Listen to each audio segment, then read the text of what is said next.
সাফা বাংলা টিভির আজকের সংবাদে আপনাদের স্বাগত। শুরুতেই থাকছে প্রধান সংবাদ শিরোনাম। শাপলা চত্বর হত্যাকাণ্ডের তদন্ত প্রতিবেদন দাখিল 12 নভেম্বর। আরো থাকছে হাসপাতাল ব্যবসার আড়ালে আওয়ামী লীগের অর্থ সহায়তাকারী মিলন কারাগারে। সর্বশেষ আওয়ামী মিছিল থেকে পুলিশকে ধাওয়া, এসআইকে কুপিয়ে জখম। এবার বিস্তারিত। এক যুগ আগে 2013 সালের 5 মে মতিঝিলের শাপলা চত্বরে হেফাজতে ইসলামের সমাবেশে হত্যা, নির্যাতন সহ মানবতা বিরোধী অপরাধে শেখ হাসিনা সহ এই মামলার অপর আসামিদের বিষয়ে তদন্ত প্রতিবেদন দাখিলের জন্য 12 নভেম্বর দিন ধার্য করেছেন আন্তর্জাতিক অপরাধ ট্রাইব্যুনাল 1। প্রসিকিউশনের সময় আবেদনের প্রেক্ষিতে মঙ্গলবার বিচারপতি মোহাম্মদ গোলাম মুর্তজা মজুমদারের নেতৃত্বাধীন 3 সদস্যের আন্তর্জাতিক অপরাধ ট্রাইব্যুনাল 1 প্রতিবেদন দাখিলের এই দিন ধার্য করেন। আদালতে প্রসিকিউশনের পক্ষে প্রসিকিউটর গাজী এম.এইচ. তামিম শুনানি করেন। এই সময় চিফ প্রসিকিউটর মোহাম্মদ তাজুল ইসলাম সহ অপর প্রসিকিউটররা উপস্থিত ছিলেন। এদিকে ক্ষমতাচ্যুত প্রধানমন্ত্রী শেখ হাসিনা সহ এই মামলার 21 আসামির মধ্যে গ্রেফতার 4 আসামি আজ ট্রাইব্যুনালে হাজির ছিলেন। এরা হলেন সাবেক স্বরাষ্ট্র প্রতিমন্ত্রী শামসুল হক টুকু, সাবেক সেনা কর্মকর্তা জিয়াউল আহসান, সাবেক আইজিপি এ.কে.এম. শহীদুল হক, পুলিশের সাবেক উপমহাপরিদর্শক ডিআইজি মোল্লা নজরুল ইসলাম। আন্তর্জাতিক অপরাধ ট্রাইব্যুনালের চিফ প্রসিকিউটর বরাবর হেফাজতে ইসলামের নেতা জুনায়েদ আল হাবিব ও মাওলানা মামুনুল হকের পক্ষে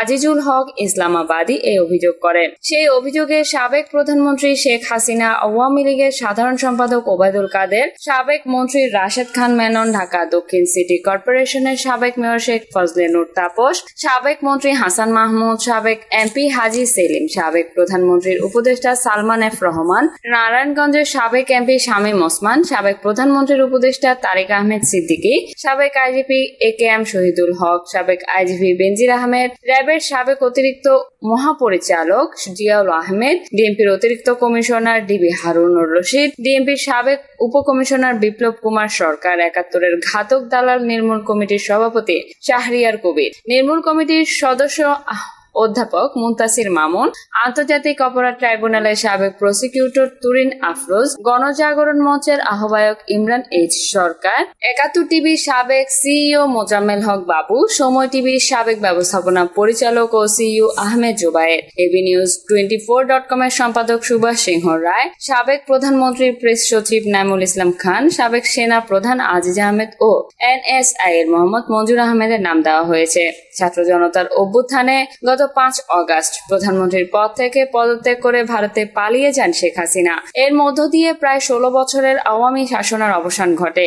এরপর তাদের সময়ে সংঘটিত হত্যা, গণহত্যা ও গুম সহ মানবতা বিরোধী অপরাধে জড়িতদের বিচারের দাবি জোরদার হয় এবং আন্তর্জাতিক অপরাধ ট্রাইব্যুনালে এসব বিষয়ে অভিযোগ জমা পড়ে। এখন 2টি আন্তর্জাতিক অপরাধ ট্রাইব্যুনালে এসব অপরাধের বিচার চলছে। চলে যাচ্ছি পরের সংবাদে। কালীগঞ্জে হাসপাতাল ব্যবসা আড়ালে আওয়ামী লীগ নেতাকর্মীদের অর্থ সহায়তাকারী হিসেবে চিহ্নিত মিলন মিয়াকে গ্রেফতার করেছে কালীগঞ্জ পুলিশ। পরে মঙ্গলবার দুপুরে আদালতে পাঠানো হলে বিচারক তাকে কারাগারে পাঠান। মিলন মিয়া জামালপুর গ্রামের মৃত রওশন আলীর ছেলে এবং জামালপুরে অবস্থিত নোভা জেনারেল হাসপাতালের পরিচালক ও মালিক। পুলিশের প্রতিবেদনে বলা হয়েছে, 16 ফেব্রুয়ারি রাতে কালীগঞ্জ উপজেলার তুমুলিয়া ইউনিয়নের ফিরিন্দা মোড়ে বিএনপির কার্যালয় ও মুদি দোকানে আগুন ধরিয়ে দেয় আওয়ামী লীগ নেতাকর্মীরা।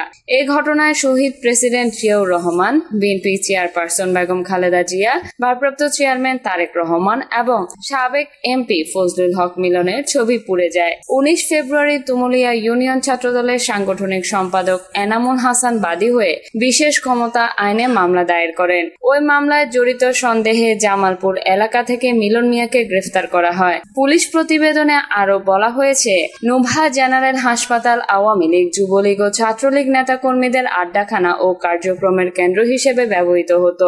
আওয়ামী লীগ সরকারের সময় মিলন মিয়া বিভিন্ন রাজনৈতিক কর্মসূচিতে আর্থিক সহায়তা দিতেন এবং সরাসরি উপস্থিত থাকতেন। জানা গেছে 2023 সালের 5 অগস্ট বঙ্গবন্ধু শেখ মুজিবুর রহমানের মৃত্যুবার্ষিকীতে তিনি নোভা জেনারেল হাসপাতালে ফ্রি মেডিকেল ক্যাম্প আয়োজন করেন এবং জাতীয় দিবসগুলোতে আওয়ামী লীগের প্রচারমূলক বিজ্ঞাপন প্রকাশ করতেন। তবে চলতি বছরের 5 অগস্ট আওয়ামী লীগ সরকারের পতনের পর পর তিনি স্থানীয় বিএনপি ও জামায়াতের নেতাকর্মীদের সঙ্গে ঘনিষ্ঠতা তৈরি করেন। একই সঙ্গে আওয়ামী লীগের সঙ্গেও যোগাযোগ বজায় রাখেন এবং আর্থিক সহায়তা অব্যাহত রাখেন বলে অভিযোগ রয়েছে। কালীগঞ্জ থানার ওসি মোহাম্মদ আলাউদ্দিন জানান, মিলন মিয়াকে গ্রেফতার করে আদালতের মাধ্যমে কারাগারে পাঠানো হয়েছে।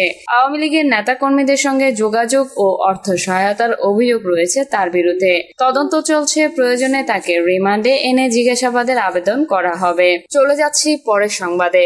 চট্টগ্রামের নগরীতে কার্যক্রম নিষিদ্ধ আওয়ামী লীগের ঝটিকা মিছিলের খবর পেয়ে সেখানে অভিযানে যাওয়া পুলিশের এক উপপরিদর্শককে কুপিয়ে জখম করা হয়েছে। সোমবার রাতে নগরীর ঈশান মিস্ত্রি ঘাট এলাকায় এই ঘটনা ঘটে।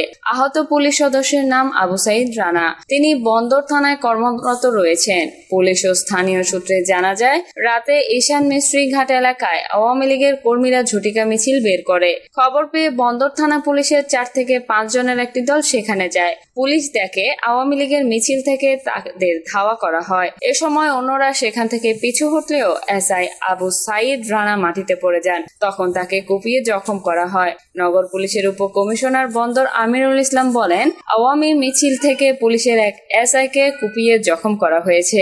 এ ঘটনার পর সেখানে অভিযান চালিয়ে কয়েকজনকে আটক করা হয়েছে।